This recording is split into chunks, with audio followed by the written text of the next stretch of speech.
Le 2 juillet 2015, le film d'animation américain en 3D intitulé « Les Mignons » est sorti dans les cinémas allemands.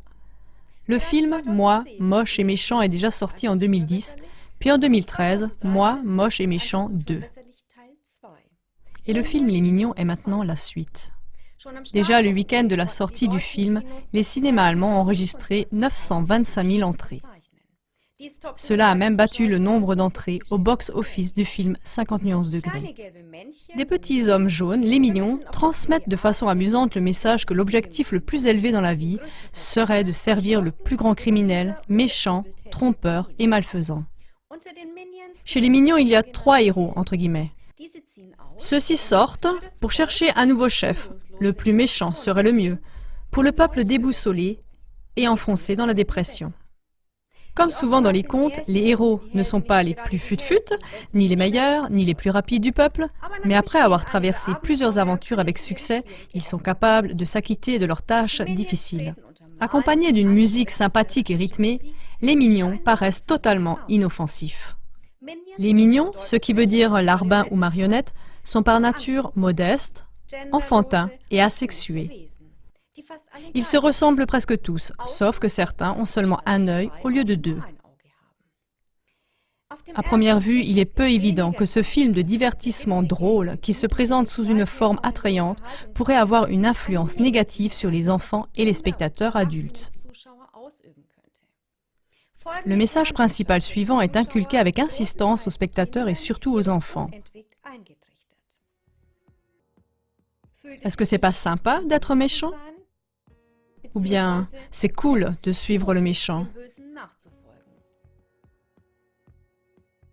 Et le monde ne fonctionne qu'avec un seul chef, qui est sans scrupules.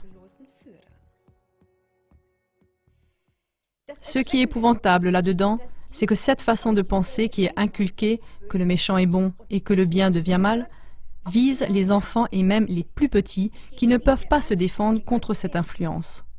Car le FSK, un système d'autorégulation volontaire des films, n'a attribué au film Les Mignons aucune restriction d'âge et il est donc autorisé à partir de la naissance.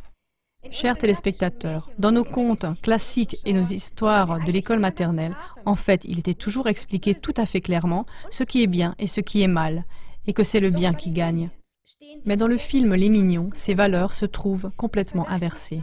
Il est facile de soupçonner que le message principal n'est pas un hasard, mais que l'intention est de reprogrammer fondamentalement la compréhension du bien et du mal, surtout dans les cœurs de nos enfants. Le film documentaire « La guerre par instrumentalisation » paru récemment sur CLA TV souligne ce soupçon et montre le contexte général de la manière dont on construit une grande puissance nouvelle avec une grande habileté tactique. Depuis longtemps, des peuples entiers sont manipulés stratégiquement, affaiblis par des manœuvres de diversion et même amenés à se détruire imperceptiblement eux-mêmes, pour ensuite être insérés sans condition dans le nouvel ordre mondial. Pour résumer, nous dirons que, comme dans tous les autres domaines, le but de ce film Les Mignons est d'affaiblir la vision de la morale courante et de déstabiliser nos enfants et de les rendre malléables. Sous une apparence gentille et douce, le message transmis est qu'il est tout à fait normal et désirable de faire le mal et d'être dominé par le mal. Chers téléspectateurs, le film d'animation américain en 3D Les Mignons est donc tout à fait autre chose qu'un film anodin et drôle pour enfants. Le film Les Mignons est utilisé comme moyen de combat tactique pour la manipulation de nos enfants. Donc aidez-nous, s'il vous plaît, à protéger nos enfants de cette influence latente et perfide contre laquelle ils ne peuvent pas encore se défendre eux-mêmes. Parlez avec vos amis, vos voisins et vos connaissances de ces liens plus profonds. Je vous en remercie.